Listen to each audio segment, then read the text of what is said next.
Our intro music is provided by Kevin MacLeod at Incompetech.com. Check out Night Dreams Talk Radio on the web at www.nightdreamstalkradio.com.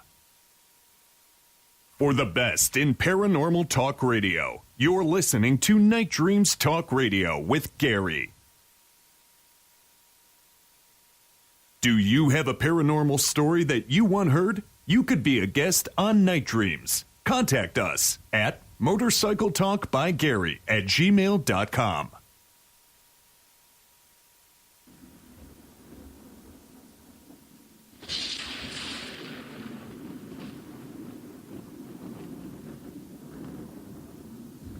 A little bit of thunder here. I actually recorded thunder, that is.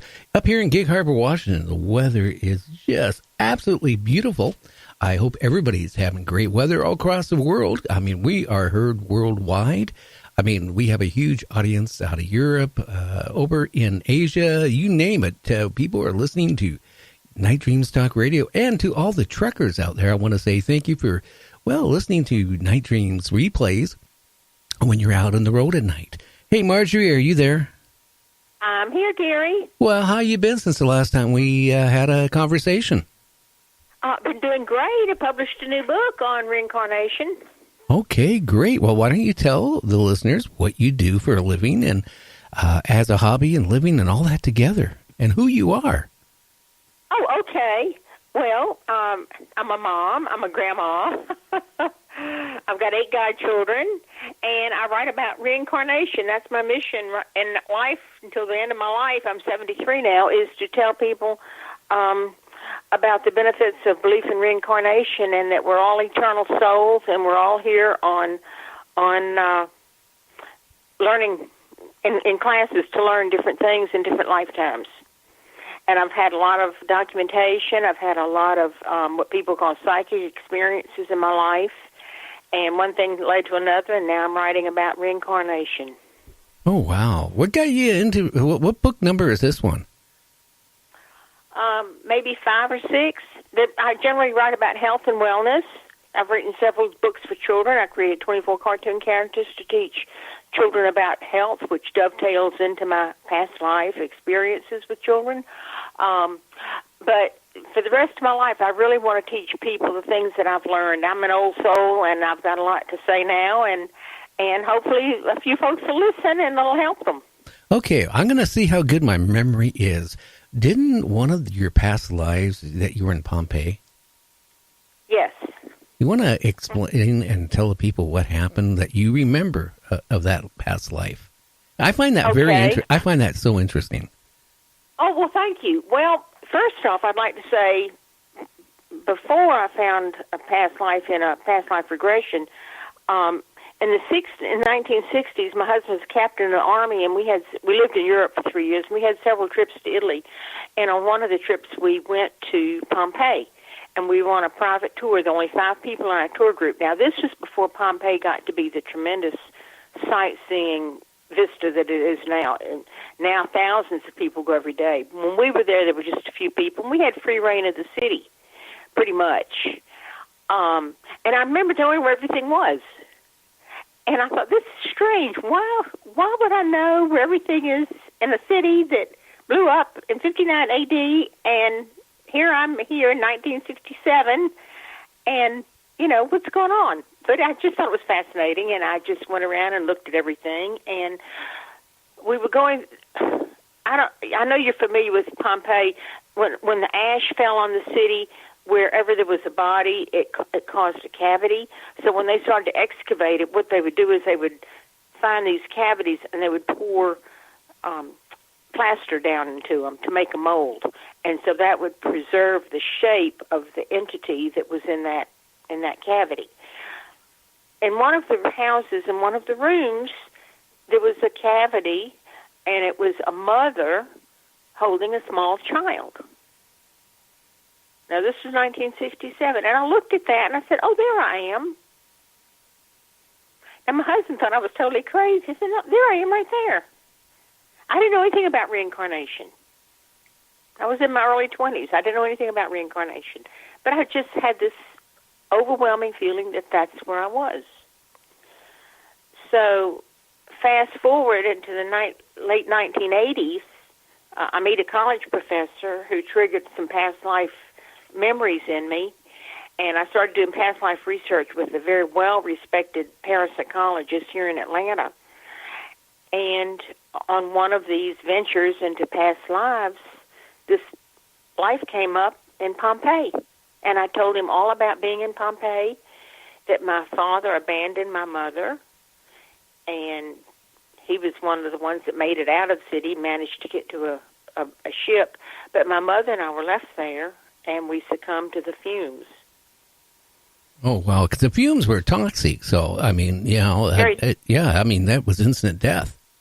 Mm-hmm. So it started bringing a lot of memories that I had and a lot of experiences in my personal life, my physical life, back to me. But working with the parapsychologist for 3 years to resolve the dilemma around meeting this college professor who triggered a lot of past life memories was an eye-opening experience to me. And I kept thinking, why are we in the dark? Why are we not taught this? This is so basic to life. This is, to me, reincarnation is as basic as DNC. It's part of who we are. And you don't get it in church because churches want to control and manipulate people. Now, I'm a devout Christian. I was born and raised in the Episcopal Church. I'll die an Episcopalian. I'll be buried in Episcopal service.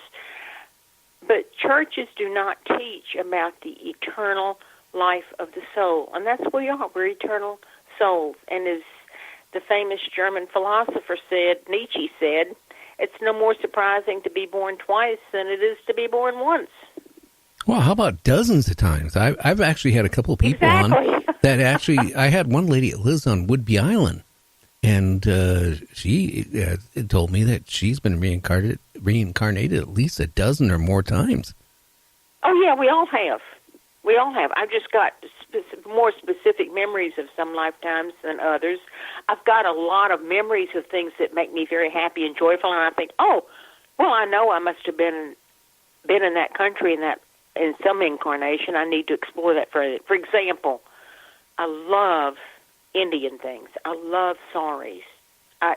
The first time I saw a woman in a sari when I was a child, I just freaked out. Oh my God, that's the most beautiful thing I ever had. Well, now that I understand reincarnation, I realize that I either wore one or had a parent or a sibling or somebody that had worn a garb that was exactly that beautiful. And I've always wanted to explore that. I never have, but I know it's there. I love Chinese things. There's Chinese things in every room in my house.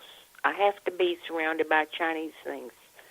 And I have since I was a very small child. Well, Margery... And I know at some point I was a little Chinaman, living happily in China somewhere. Now, is there one thing, Margery, it really draws you to, a past life more than any other? I mean, is there one that really was strong?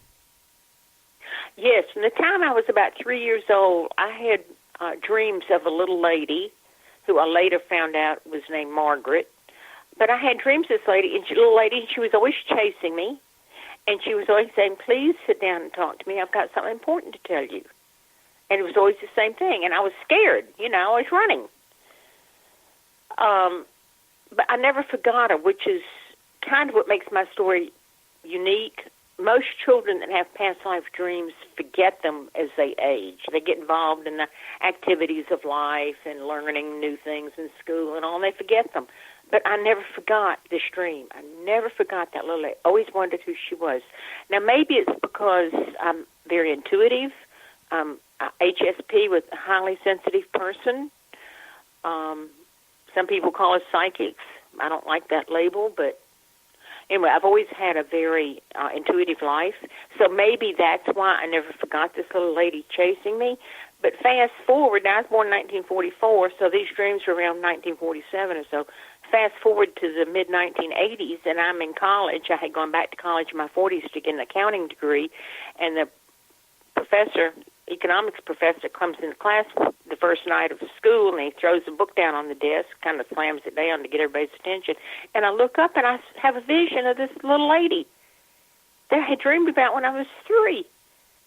And it scared the you-know-what out of me. I mean, I was terrified. Oh, my God. And she was holding her hands in front of this teacher. She was as clear to me as day, just absolutely clear, as like she was a real person there, but it was a vision. And she was holding her arms out in front of this teacher, and she said, "He's special.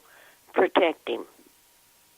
Well, you can't imagine what that did to me. I just freaked out. And then after that, I managed to get through class that night. And then after that, I started dreaming about him, and I had all these weird dreams that made no sense whatsoever, and they kept getting more and more profound. Now, how old were you? And my family was in the midst of a lot of crises, and one thing led to another, and I finally thought I was insane.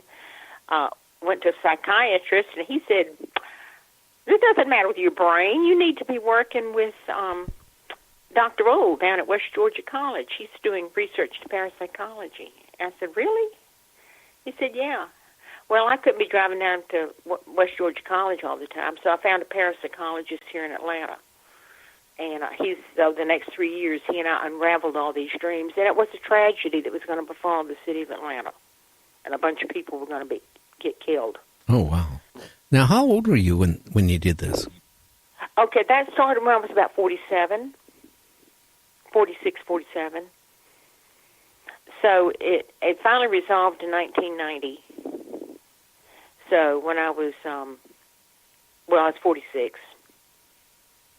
So it was it was quite an ordeal to go through. At the same time, my family was fighting a landfill, environmental disaster in our neighborhood, and my husband was a builder, and he was embroiled in the banking scandal that was hitting across the United States in the late 1980s. So we had all this other stuff going on, all this backstory stuff going on, and on top of that, I'm having these nightmares for 3 years about a teacher that I do not know about this disaster that's going to befall the city of Atlanta if I don't unravel all the clues.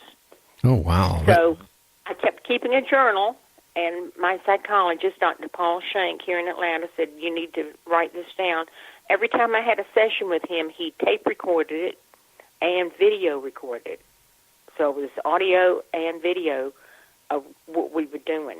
And it was amazing how many things that I would say in my trance sessions or my past life sessions with him that we later verified. Well, it's real important to me. If you do this work, you need to have some way of verifying it. Well, documenting it. I had a hypnotist on my show back, maybe about a month after you were on last time, and he was a retired police detective.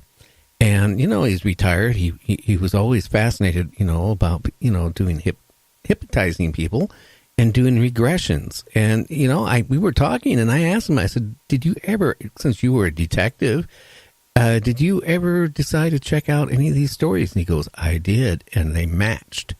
I mean, with some of the, cases, like one lady, I guess it was murdered and all that stuff. And